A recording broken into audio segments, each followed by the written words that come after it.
To sign in, it's important for the record on the grant and the process. So those that haven't signed in, please do. Sign up sheets are up here, and agendas and meeting packets are over on the table there too as you came in. I think we'll go ahead and get started. Thanks everybody for coming today. Really appreciate it. It's nice to have a good group.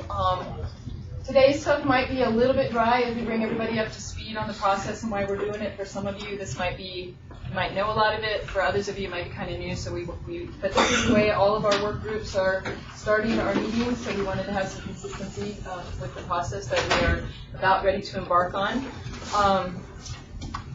Like I said, thank you for taking time out of your day to come here. I want to start with introductions. So I'll introduce myself. I'm Terry Rust. I will be the coordinator for the Floodplains, Meadows, Waterbodies management work group for this process. And I'm working with the consulting team that is Uma Henman. So anyway, I'll just pass it around. So just Start over here. Start over here. So introduce yourself. I'm Jeff Ringel. John Olafson. I'm John Cole with Plymouth Corporation. Heather King from the Indian Valley. Dan Martine with Department of Agriculture. Cindy Noble. Donald Lindquist. Carl Phelps, East Shore Lake, Illinois. Julie Newman, California Fish and Wildlife until December 31st. Then private. Wow. Then private?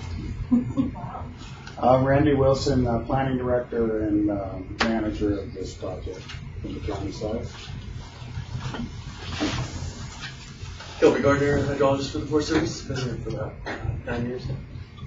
My name is Nils Lunder. I live in Indian Valley. I'm the director of the Mountain Meadows Conservancy in Westwood and on the board of the Federal Resource Conservation District. I'm Ron Lunder. I live in Westwood and I'm president of the Mountain Meadows Conservancy.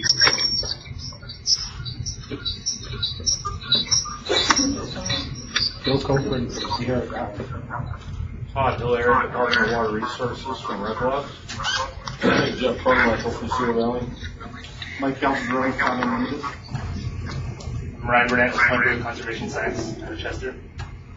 Holly George with Cooperative Extension.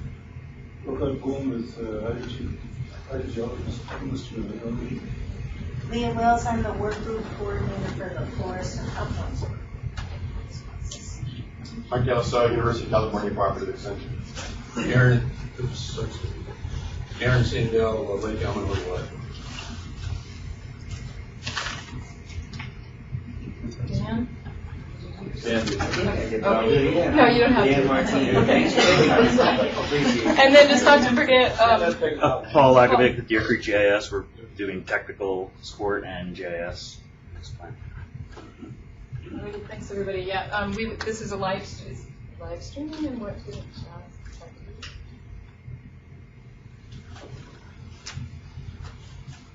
Nice.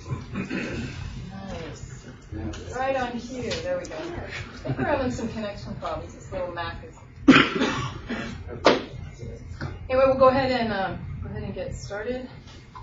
Just an overview of the agenda and the things that we're hoping to cover today, or will be covering.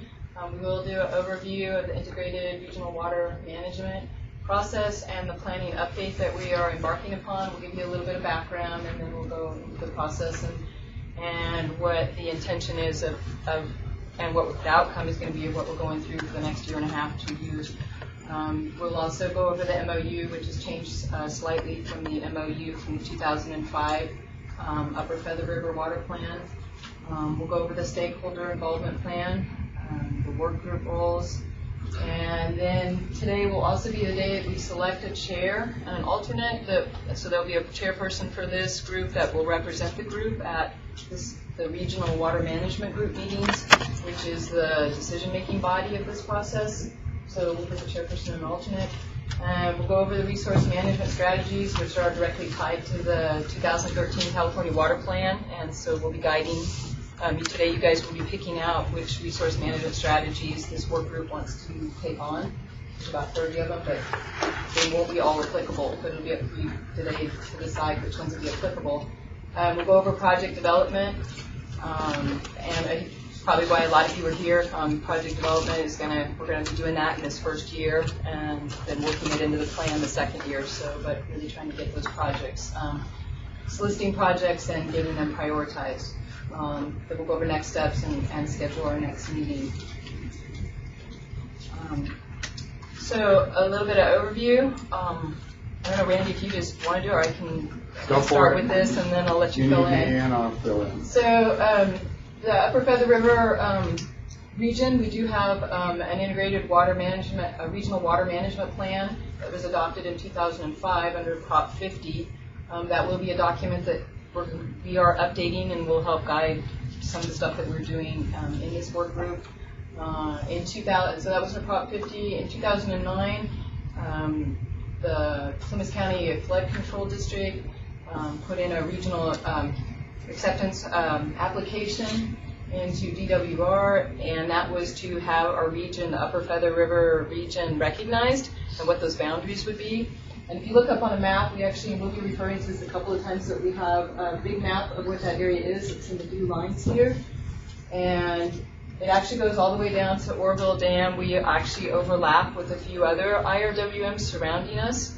I think that it's a larger area than some of our direct interests are going to be, but from what I understand from the work group, the municipal work group, people feel more comfortable keeping those larger boundaries right now since they have been accepted, and we'll keep those in the process. In 2012, there was an application put in because Prop 84 passed, and there were some new guidelines that came out about that affect our integrated regional water plan. So that 2005 plan became outdated when Prop 84 passed. So part of what we're doing today is to bring ourselves into compliance with those guidelines. There is still a third round of Prop 84 funding that is available, but it's very, very close to the deadline of when it won't be available. And then in 2014, the Flood Control District entered an agreement with DWR to continue this process and do this update. So that's what brought us here today, was that agreement. And we'll be working on this, like I said, for the next year, year and a half, 2 years. It really depends on how. I think sooner is better, seems to be what people would like to do, but it's going to take a fair amount of work to have this plan update completed and to put the effort into it. So, but there is some flexibility there. But within 2 years, we do have to have the plan. So there is a deadline on this. And then the steering group. You'll hear us refer to them as the Regional Water Management Group or the Steering Group. Randy likes to call them the Steering Group a lot. So just so you know, call themselves the steering and they group. call themselves the Steering Group. So that's kind of an interchangeable term. And so you'll hear us use both of those. It does refer to the decision-making group of this process. They have already met twice, once on September 24th and once on November 14th, to get this process started. That steering group actually consists of 11 people, and that's two supervisors, one from Sierra County Board of Supervisors, one from Plymouth County Board of Supervisors, a Native American representative, a representative from both our resource conservation districts, the Feather River and Sierra Valley RCDs, an at-large Almanor Basin representative, a Plymouth County Flood Control District representative, Sierra Valley Groundwater representative, and Community Development Services representative. We also have 3 representatives from the Forest Service, but they are non-voting entities. They are there to be a part of the process, but they don't have any voting say. And that's the Lassen, Tahoe, and Plumas. And I will jump in. That's because their rules won't let them play in that decision making, that they can participate as advisory. And we'll probably touch on this again a little bit later. Some of this I'll be repeating a couple times, and then maybe it will stick. But that group actually decided at their meetings to work rather than by consensus, by majority. So they will be making decisions by majority. Work groups are going to be by consensus. So, and do you want to fill in anything more, Randy, before we go to the purpose of the plan update in terms of the historical? Can you just say that one more time? So Just to clarify, so consensus works for which? For the work group. So you guys are the work group. This will be by consensus in here. Which means So where is that defined in writing? Who decided it and what's it mean? It's in the MOU, and the Regional Water Management Group is okay with the MOU. They actually adopted it on the November 24th meeting. I think you were there. It's well defined. So the governing council, is that the regional water management group is the same as the governing council? Right, or the steering. Okay, great. decision-making body, so they're on this process. They will be- Okay. Yeah? So I guess what Mike's trying to say, I think, I'm kind of consensus is defined as 100% agreement, Not 1%, or that's been his issue previously. as it's defined, and you can look. You have a copy of the MOU in your packet there, the Luminous packet. The consensus is that we will come to agreement, and even though you may not completely agree with what is said, as long as there's someone who doesn't sit there and say, I'm absolutely against this. And if there is a person, then the idea is to work together until that person says, I can work with what we're moving forward with. And then Randy says, Yeah, you have anything to add that? that's pretty much it. I feel like, On The- page 4 in the MOU of the stakeholder involvement. Thanks, thanks for clarification. that's important. And the Regional Water Management Group at their first meeting decided they wanted to operate on majority. But we left, and the MOU is a rewrite of the existing MOU. It didn't change a lot, it changed some. We left consensus in at the work group level, which is where you're at. I like to put it in kind of a frame of informed consent. You may not like it, but you've been informed. You're not going to, torpedo it. You can agree with it in that regard. Trying to get 25 people to come to an agreement is going to be interesting.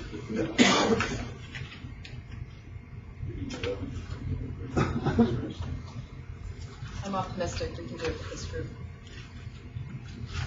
Cover the optimist.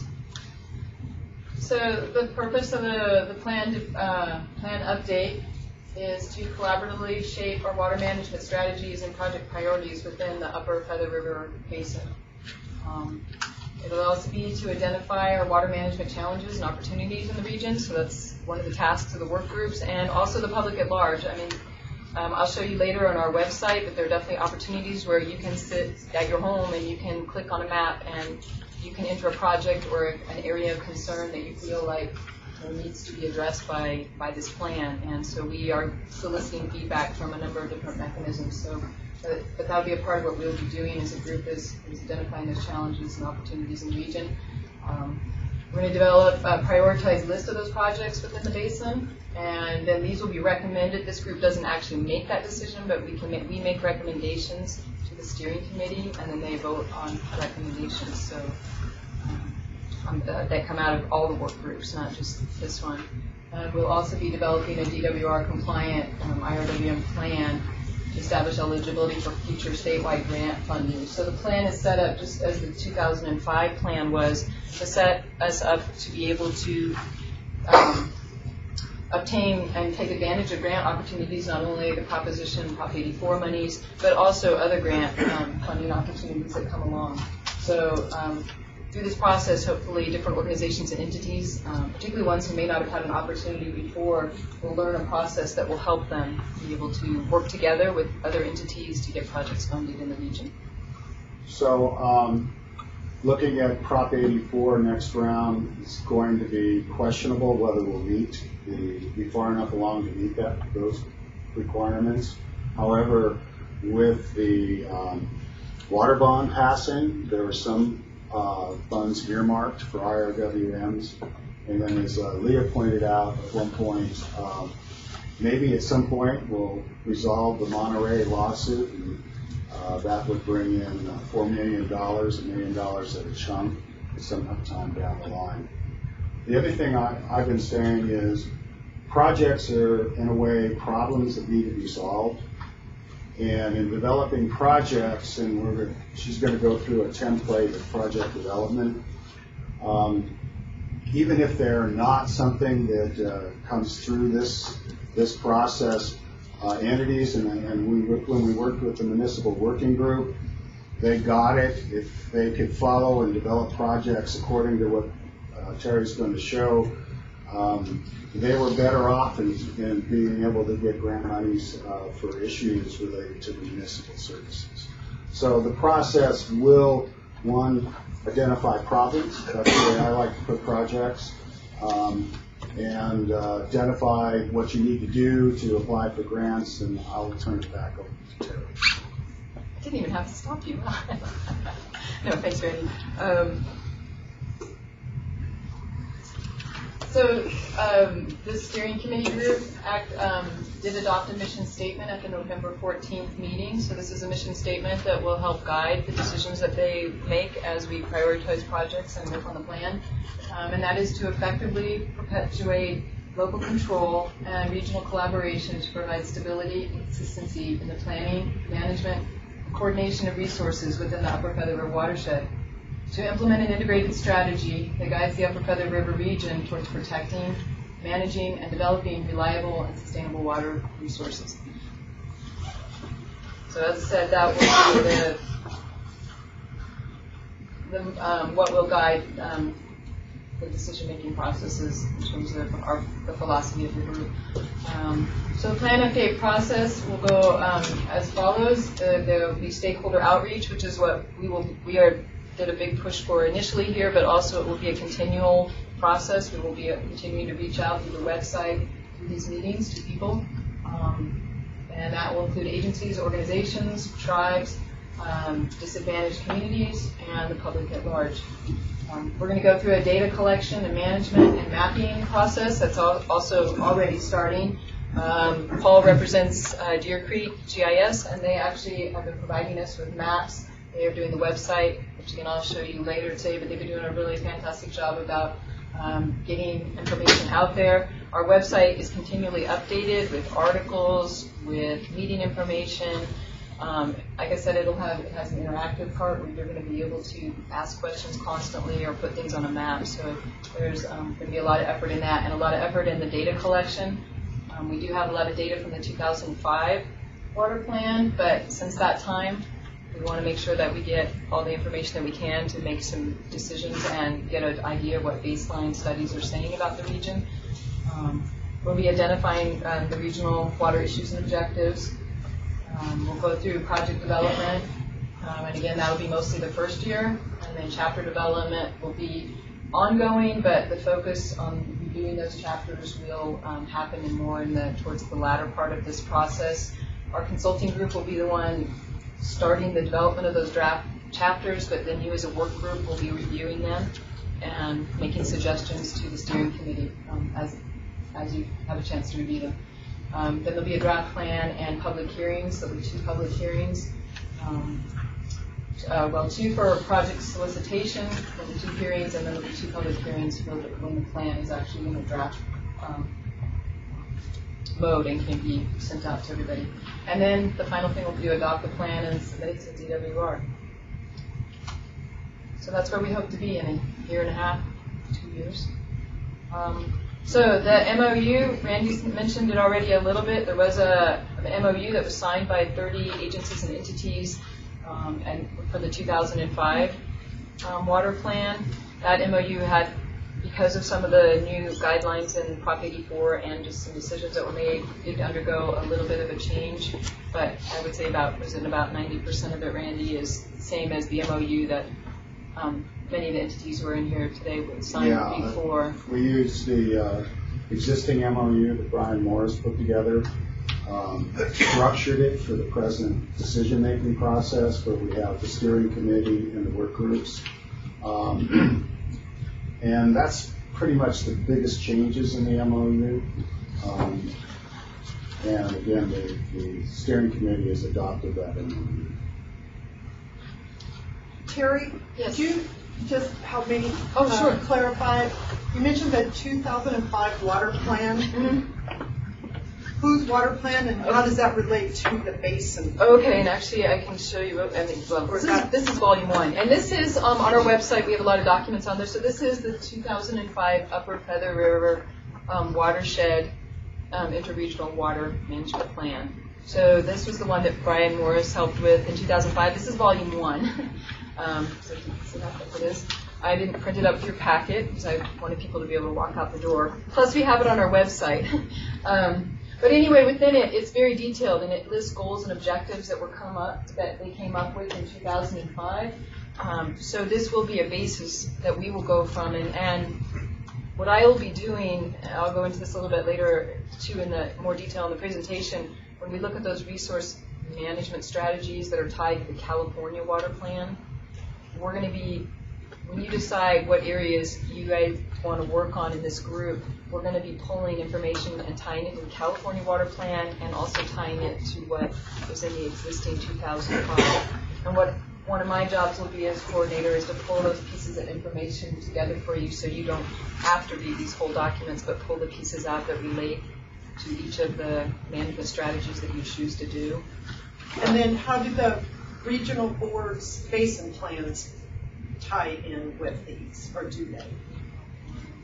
Because there's basin plans that the regional boards have. That's a lot from water quality things that are driving. So are those folded into something? Because usually my understanding is the state water plan is DWR. Right. So but the basin plan, and some of the issues we're looking at are water quality driven from a policy standpoint, which impact potential projects. And the basin plan is being used as the determining factor for things. So I'm just wondering how the basin plans, which fit in or not. We're going to be integrating all of that, so integrating it into the plan. So all the things that are out there existing or on the plate coming up, we are going to integrate as much of that as possible so that all of it's cohesive. And the idea is to come up with a plan that works for the region and is compatible with everything else that's out there as much as possible. And if Randy wants to elaborate on that. And a plan that's compliant with the DWR guidelines for our IRWM. So that's what we're doing. So there'll be some things in the plan. You'll go, why are we looking at that? Well, we're looking at it because we have to, because it's in the requirements for satisfactory plan approval by DWR. For grants, DWR to follow the guidelines too. Later on, if you have grants, you want to be within those. The plan itself, Heather, yes, grants, of course, but the plan itself has to be compliant with Prop 84 guidelines. And I think what Holly was asking, just if there's going to be an effort to integrate the different restrictions based on the control board versus DWR, so we can address a couple concerns and kill a couple birds with one stone. Right? Is that correct, Holly? Focus on integration. Yep. You can pull in a lot into this plan. It's about water. The only other thing I would add at this point is that blue line is basically the water source or the drainage basin for the California Water Project. So don't forget that when you're doing this. It's a pretty big beast, and technically water from this area, at least on paper, goes all the way to San Diego. So it's a very important area of the state. So are you good with that, Holly? Yeah. Are there any other questions at this point about the MOU? And actually, the one thing that I'll say about the MOU, this is actually piece number 1 of your homework as a work group. The next steering committee meeting or regional water management group meeting is going to be January 28th. They meet every other month, so they're going to be meeting in January 28th. One of the tasks that they've put down on the work groups is, well, they didn't actually define this. We are self-defining this, but this is a homework, is to take the draft MOU that the steering committee has adopted out to your boards, and the idea is to get signatures, to get a signature on it, or if you have comments or issues with it, to get back to myself, to the work groups, and then we can get it to the steering committee to make sure that they're aware of those concerns. But the idea is to get those people that are interested in participating in this project to sign the MOU, so take it back to your various entities and boards and present it. And it would be nice if by January 28th that happened, but I also understand that not all entities meet super frequently. So that's a goal that we're setting as a work group, but if it doesn't happen, it's not the end of the world. The management group has not, our steering committee group has not given us a drop dead deadline at this point. So they've just asked us to distribute it. So the timeline for that. Could I ask a question? Sure, And I don't Bill. know whether it's of you or Randy, but Randy, the structure of this whole thing, because I've worked with both Cabby and Tahoe Sierra and wrote a grant and got awarded for one with those IRWMs, and they're structured completely differently. Yep. And this one has the most oddest structure of any organization I've ever seen. And I might defer to Randy on that because he was part of that development of that process. Because this is not what the 30 members, when we signed on in 2009, the structure was not like this at all. No, the structure was all the members would get together and Right. decide who would be on the steering committee, and it would all be by consensus. Right. And that's, if you want to do a collaboration, I would suspect that you should do consensus. Well, okay, so the grant application was submitted with that decision-making structure. We got less money than we asked for in that grant application. Also, the decision makers throughout the county, and I'm talking about the Board of Supervisors, the Flood Control District, were concerned about the project not going forward very effectively with consensus. And so through the development of the agreement with DWR, a new decision-making structure was developed, and that was found to be acceptable by Board of Supervisors and the Flood Control District and other entities in the county. So that's why you have a different decision-making structure even than from when the grant was applied. It probably varies from other IRWM efforts in the state. However, again, the decision makers, and I'm going to Board of Supervisors in the Resource Conservation Districts, the Sierra Valley Groundwater District, were not supportive of that original MOU decision-making structure, and they are supportive of the decision-making structure that we're presenting to you today. And DWR agreed with it.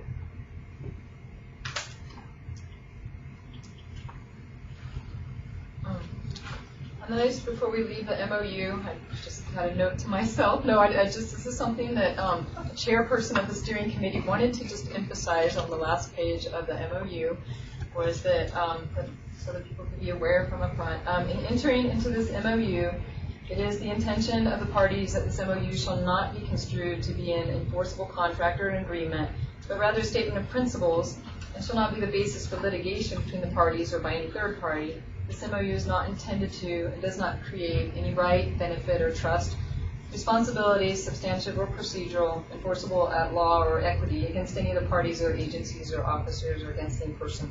It's meant to be a collaborative effort to just get together and work, so it's a collaborative agreement. Anyway, that was something that the chairperson emphasized in the steering committee group, so I want to make sure that got out there. Who's the chairperson? Sherry Thrall. Paul Rowan is the vice chair. Okay, another thing that is in your packet is the stakeholder involvement plan. I'm not gonna go over it in great detail. You can read it at your leisure. It's this one right here in your packet. And it just outlines the plan for approaching and the methods that we're going to use to outreach to stakeholders, local agencies, and the public. It has methods and tools, the different ways in which we're going to reach out to the public. It also has the meeting guidelines in there, which you also have attached to the other side of your agenda. And you may at one point may want to read over these, but the whole idea with having these meeting guidelines is just to create a structure in which we can work collaboratively and respectfully as we go through this planning process. So that is all. It's in the stakeholder involvement plan as well as on the back of your agenda that you got today. Plus, we'll always have it posted at our meetings here on the wall. It goes through the decision-making protocol, and part of that I've already referred to, so I won't belabor that one. It also has a communication plan, as well as a draft schedule of meetings and meeting milestones, and then contact information is in there. So I'll jump to the work group roles right now. There are 4 work groups, and you can be a part of one. You can be a part of all of them. No, I'm not going to say none, because we like to have your participation. But there is one agricultural land stewardship. The coordinator for that is Polly Foster. There's the uplands and forest management. The coordinator for that is Leah Wills. Then there's this group. And then there's municipal services, which our coordinator is Uma Hinman. And then the participants in these work groups is MOU members, stakeholders, public, so anybody can take part in this planning process. Just to give you a visual of How what do you get access to the other work groups? So I'm going to be going over the website pretty quickly, but we have all our meeting information on there. There's contact information, direct links, so you can email each coordinator, get onto their email list. Right now, this is part of that outreach process. I did more of a shotgun approach and threw an email out to a lot of people. Some of the other groups are more, they have a more defined work group, and so theirs will probably build a little bit. Ours might change a little bit as people come into it and other people are not as interested. So, but anyway, we'll go to the website and you'll see that there's lots of information. You can find out when next meetings are of all the other groups, where they're meeting, and you can contact that coordinator directly. But in terms of the structure and how it looks in the overall picture, we have the work group members on the left there, and then there is this connection between the work group and the decision-making body, which is the steering committee. And that is going to be the chairperson of the group, as well as the coordinator, myself. So I'll work with the chairperson, but it will be the chairperson that reports to the steering committee at their meetings. Yeah, sure, Holly. Not to be confrontational, but the process, and I understand trying to get everybody to play, but I don't really know why the people who aren't really the decision makers need to be the MOU signatories. Because are you going to be participating in there? So are we looking at everybody? What's the difference between an MOU signatory and a stakeholder in the public? As far as the role that they play in this process, just trying to clarify. Right, and I don't know about the requirement for it's an having open the process. I think if you're a MOU signatory, you've really read that MOU and are following it, but it doesn't preclude you or require you to do it. Leah? The MOU, I think, is more targeted to entities who might be sponsoring projects. So for IRWM, the guidelines require to be eligible by IRWM funds, you have to sign the MOU. For other sorts of funds, you wouldn't. And the stakeholders can be involved as individuals, but this is more targeted to who's going to really implement this thing, who are the entities that are active in this county, and what are their needs and interests. And so it's a bigger scale. You can participate as an individual, or you can participate as a representative of a group that will take an ongoing interest in implementing these projects. And that might be actually too for an MOU. If you are an entity, usually you want to have something that guides that entity, because they're usually revolving people on those boards and stuff, and so having an agreement that group has decided to participate in the process. So if you're not an MOU signatory, you wouldn't be eligible for IRWM funding of a project down the road. That's my understanding, yeah. Okay, But you would be for other projects, so okay, it's just... well, then that makes sense. Okay. There's a reason to sign. Okay. I'm just trying to figure out, clarify when somebody asks me as the other work group that I'll be helping Polly Foster with. So I just wanted to know. Oh, no, it's good. Ask questions. That's what this is all about today, is just getting everybody up to speed. Okay.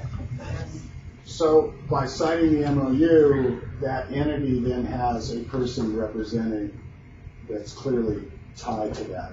In other words, that entity chooses who should be that entity, person that comes to the meetings and participates. I don't just come as myself and say I'm representing the entity I'm representing had to choose me to come. Right. That's sort of the idea. Now, if you come by yourself and you're not representing an entity, that should be clearly stated. We didn't really ask for who you were representing today when we went around the table and introduced, but we probably should try to do that next time. Okay, each of the work groups is scheduled to meet 4 times a year. 3 of those will be just as yourself, as the work group, so this work group. And then the 4th one will be actually all 4 work groups coming together. When we get into the resource management strategies, you'll see there's quite a bit of overlap with the different groups on some of these management strategies. So there'll be one of those 4 meetings a year will be dedicated to bringing everybody together. We'll also have workshops, and then you are welcome to attend the steering committee meetings. There'll be a couple workshops, one on project prioritization and on climate change. We'll have a workshop on that, so you'd be encouraged to attend those. Which we have to address climate change in the plan to be UFR compliant. So the focus of this group are the areas that have been sort of defined, but we are not limited to this. This has been pulled out of, just in a preliminary way, out of the resource management strategies list that we're going to go through today. But is to focus on recharge area protection, flood risk management, pollution prevention, ecosystem restoration, conjunctive management, and groundwater. And again, if that's not enough for everybody, you could add some more. We'll be listed in here.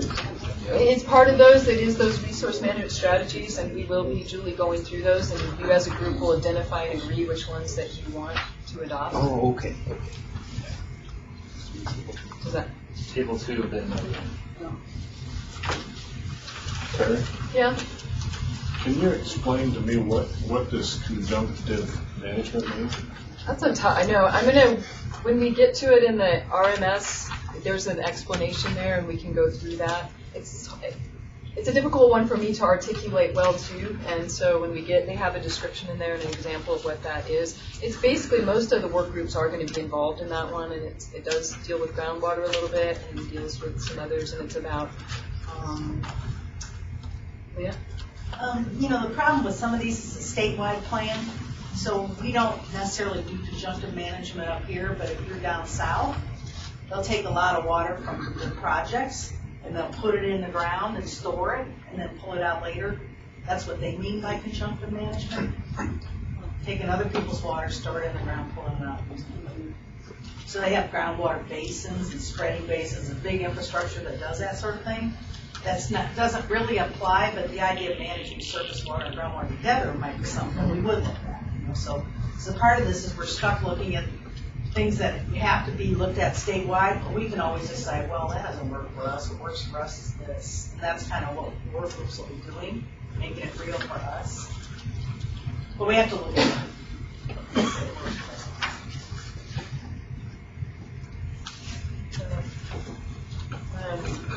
The work group roles, you will be providing recommendations to the management committee, to the steering committee, to the regional water management group on resource management strategies that we're going to choose today, and then on any other topics. The steering committee at their meetings can say we would like the work groups to come back to us with such and such piece of information or topic. So as we go through the process, there may be things that come up that they decide they would like the work groups to help them with.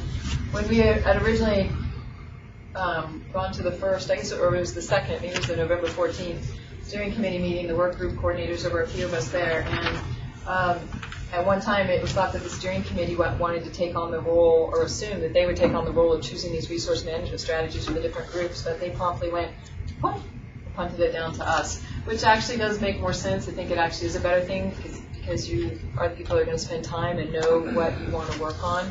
Probably makes more sense, but it also added another layer that we hadn't expected initially. So we're also going to be providing input on project selection and prioritization criteria. That criteria for prioritizing projects and project selection is actually being worked on right now by the consulting group, and by our next meeting we will probably have some draft versions of that to start looking over. Since we only meet 4 times a year, there'll be kind of a lot going on at each meeting. So. Does this meeting count? Of course it does. Yeah. This is very official. And as I mentioned before, we'll be able to be commenting on the draft plan chapters that will come more later in the process. This work group also can invite technical experts or scientists or other people that you feel might help you as we go through projects or we go through some looking at projects. We're trying to prioritize them. If there's information that you feel would be important for the group to understand, you can work with me and we can coordinate it to bring that speaker in as part of one of your meetings, if that's helpful to you. The Regional Water Management Group has already actually done that. They brought in a hydrologist, a specialist, to help them educate themselves about some of the region's water issues. So those are definitely things that you identify a need. And we can even try to find that person if you don't know the person, but you have an area that you feel like the group wants to learn more about. That's part of what I'm here for, is to help facilitate that, and we can do something. So that is part of the plan. I think I've gone over most of this, but my role is to provide coordination and meeting support for the work groups. I'll be working with the chairperson pretty closely, coordinate your information needs, and I'll be the primary contact. So if you have questions, you can email me. My email address is down there at any time, and I'll either connect you with the person who can answer your question, or I'll answer it myself. And we've gone over the guidelines. So here's just another slide that shows our work group meetings. Can you clarify about integration workshop? Integration workshop will be all 4 work groups. So all 4 work groups will get together at that integration workshop. And as you'll see when you look at the resource management strategies, there's some obvious overlaps. Forest, uplands and forest, and the Meadows, floodplains overlaps in quite a few areas, but also municipal went and picked quite a number of resource managers. They're really ambitious, at least in the beginning here. And we're seeing that there's some overlap even with municipal that we hadn't seen before, but at least that group has decided. So that's what that integration meeting will be about, is to bring all the work groups together and see where projects, you might have similar interests or areas of concern, and where do we come together on and help strengthen the projects that all the work groups feel are important. So if I might say something, that municipal work group managed by consensus to choose a chair, and it managed by consensus to go through the resource management strategies and decide which ones they thought that were something they would work on. So they did manage that in the first meeting. So Who was the chair? Frank. Frank. I don't know his last name. Frank. He's from is he Plymouth, Eureka? Plymouth, Eureka. Frank. Matskas. Yeah. Matskas.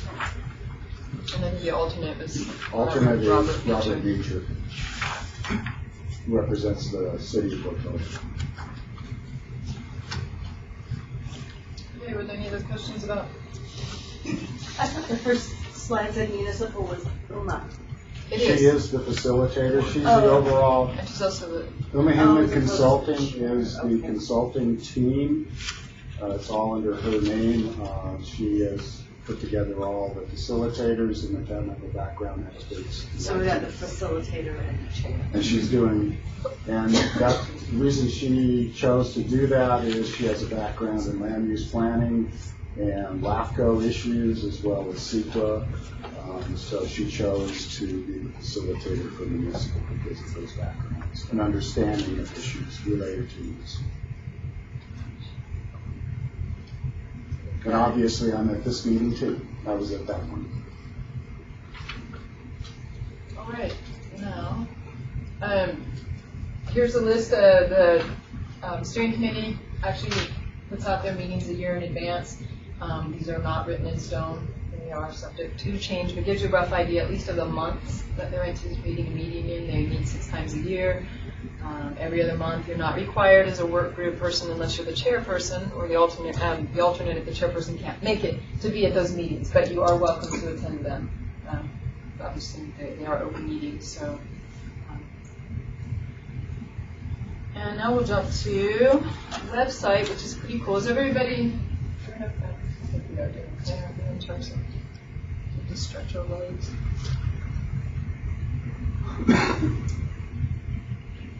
So the website is,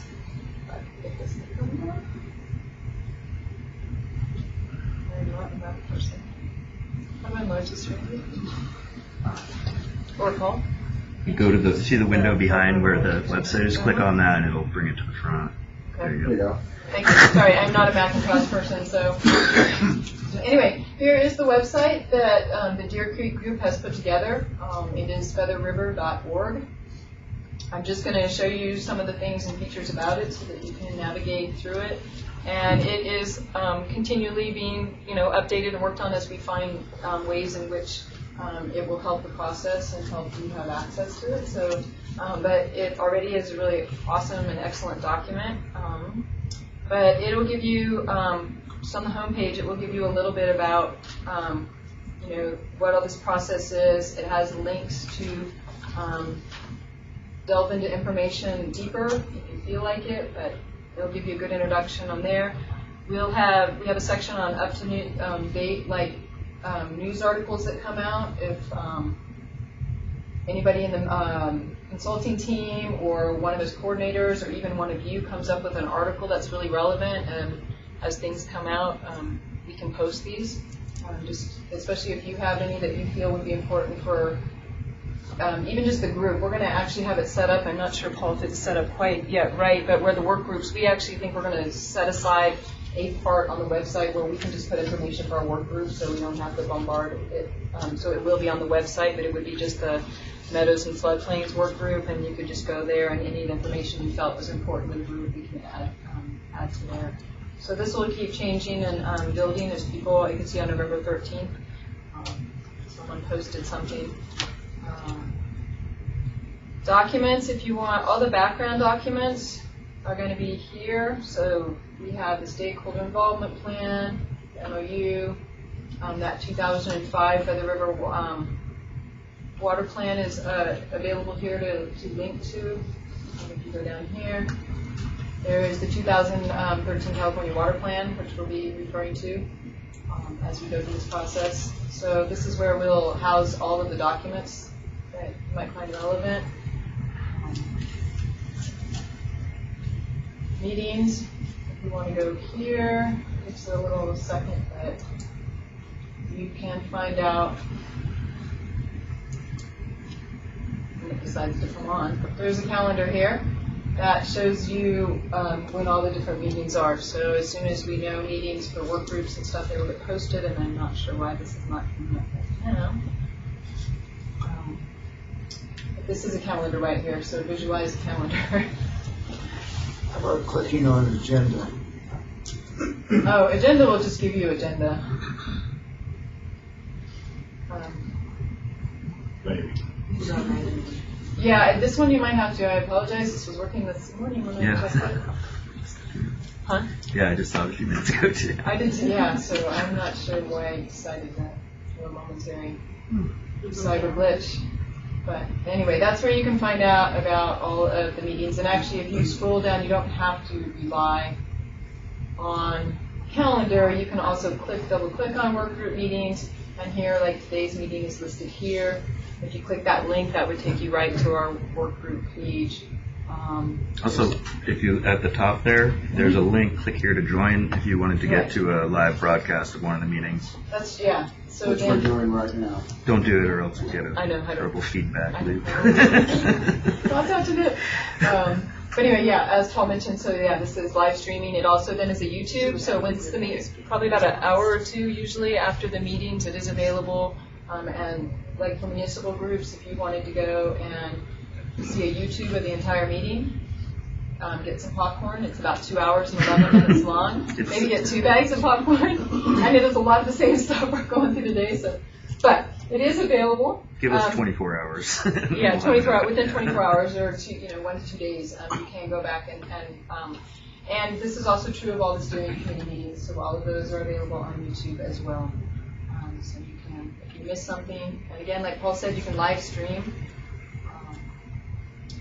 Give us the previous meetings, we can go and review all. Yes. Yes, you can. All of those, yeah. They'll all be on there. So the municipal one, both. So if you went back to meetings, I clicked on work group meetings, but if you went to the regional water management group meetings, that would actually take you to where you could look at that November 14th meeting as well as September 24th. So work groups, this is where it's pretty self-explanatory. Different work groups have a site, and if my understanding is correct on this, we'll eventually, this could be a place where we can upload documents just specific to our work group if we want to, and make it a little easier so it doesn't clog the other document. Then we have some maps. Here.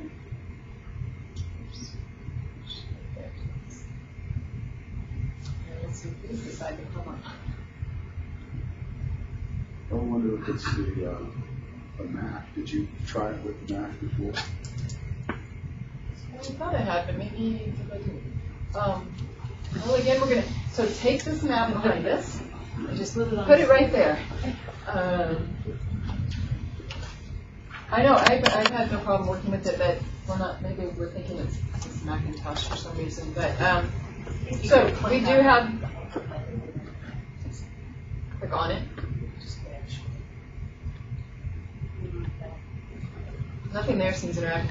Anyway, this isn't a showstopper. We're not. It's just to tell you this is where the maps are. It looks just like this map, that first map, so it just shows you the planning area.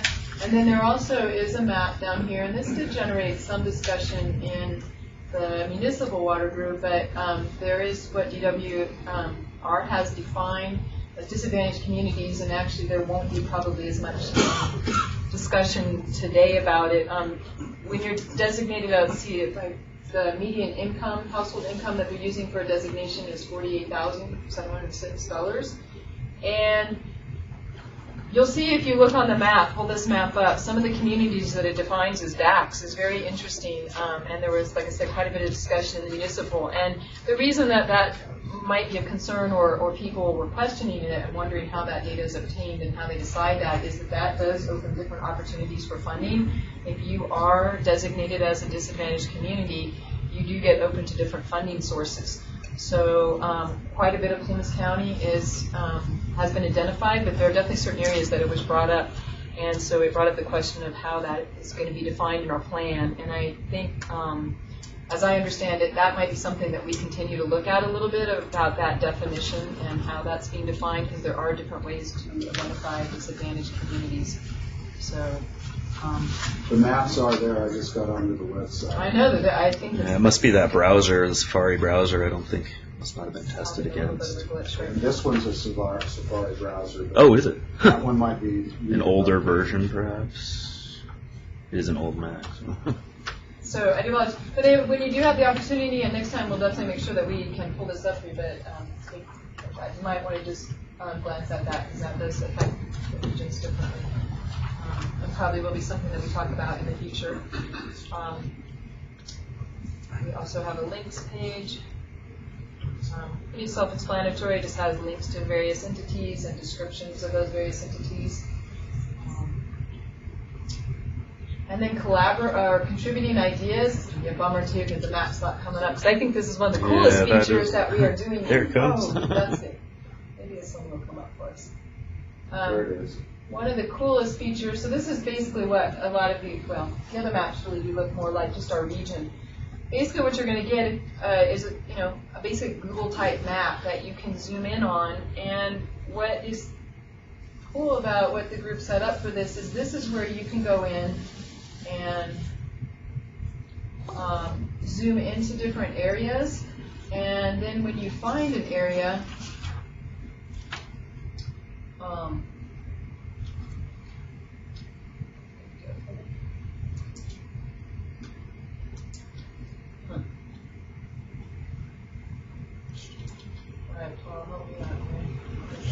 Just click on the map. Yeah, in theory, you should be able to click on the map. It might be because we're a little bit slow.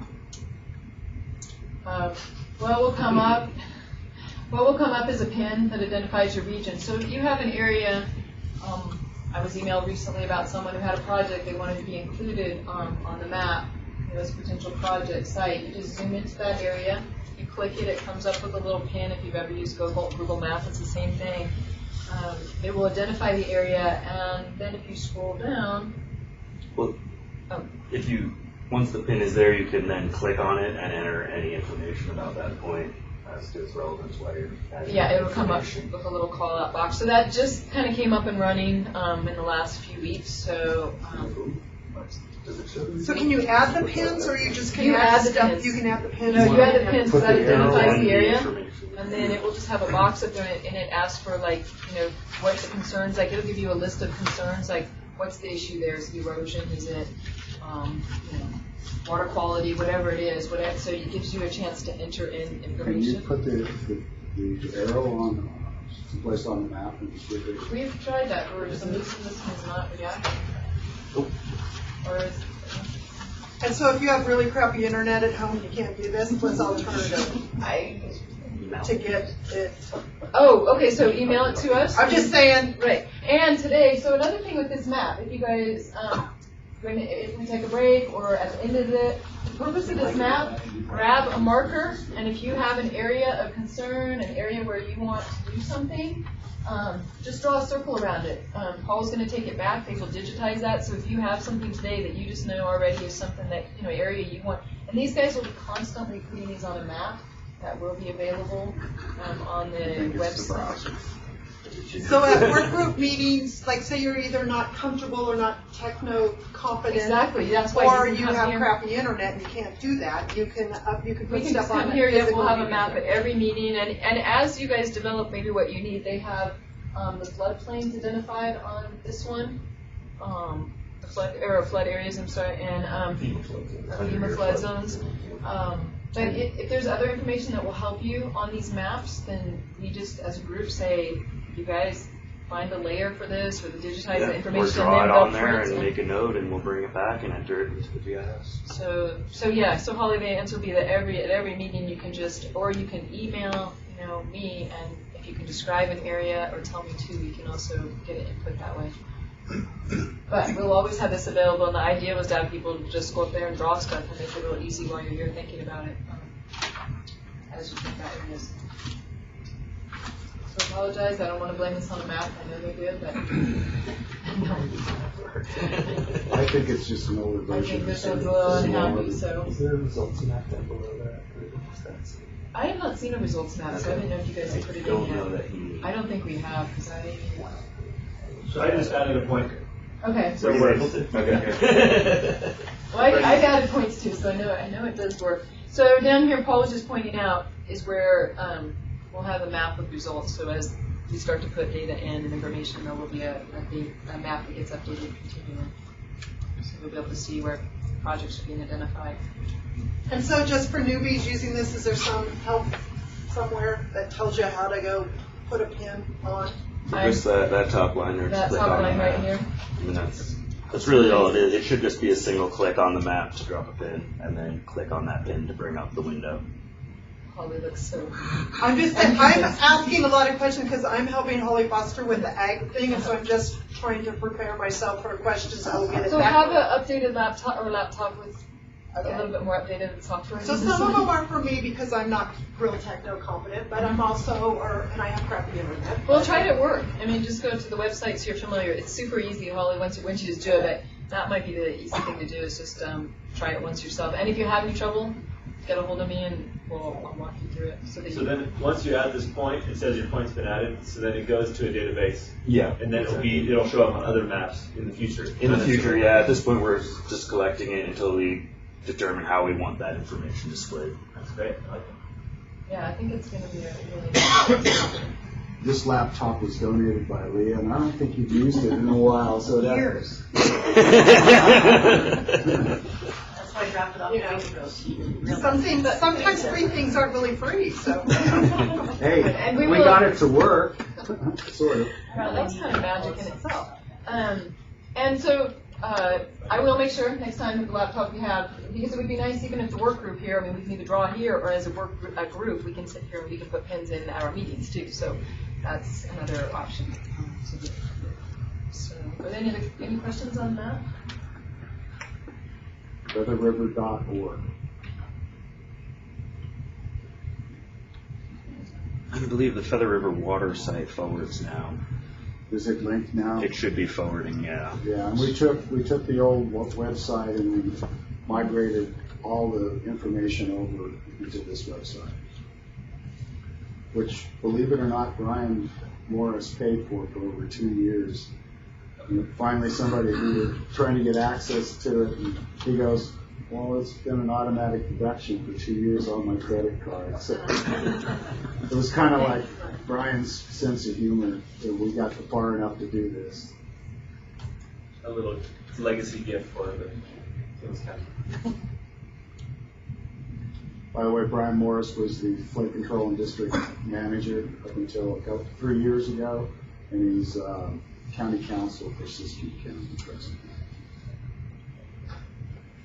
Okay, the moment you've all been waiting for. One of them is selection of a chair. So at this point, as a group,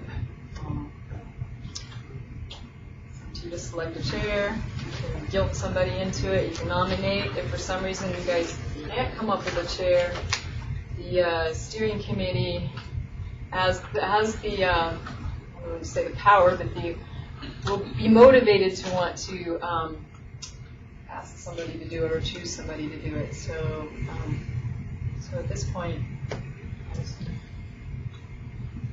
and I don't know if you want to.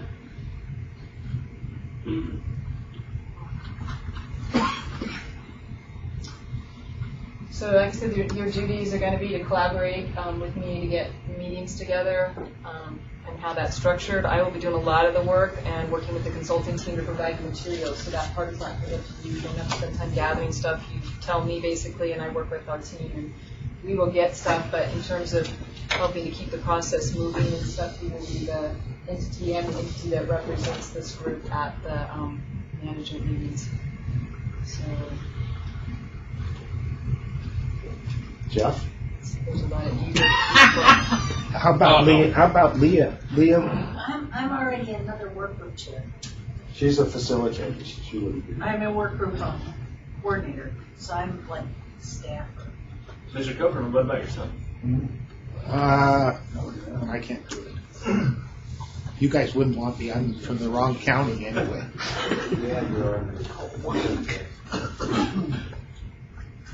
Would you be interested in I'd rather not. I'll throw my name in on there.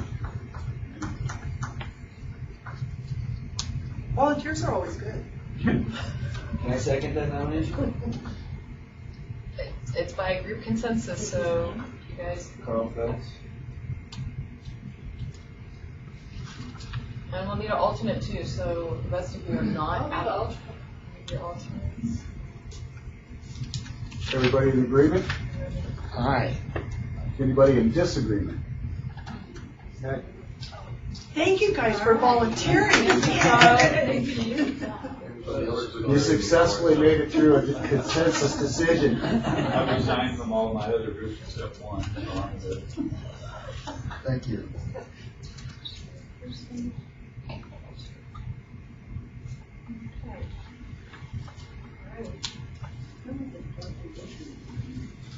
It does feel like it, doesn't it? Anybody need a break?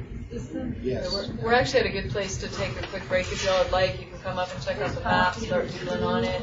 How about a 5-minute break, which means it'll probably take 10. There is cookies, coffee, bagels, and stuff. The The restroom is right out.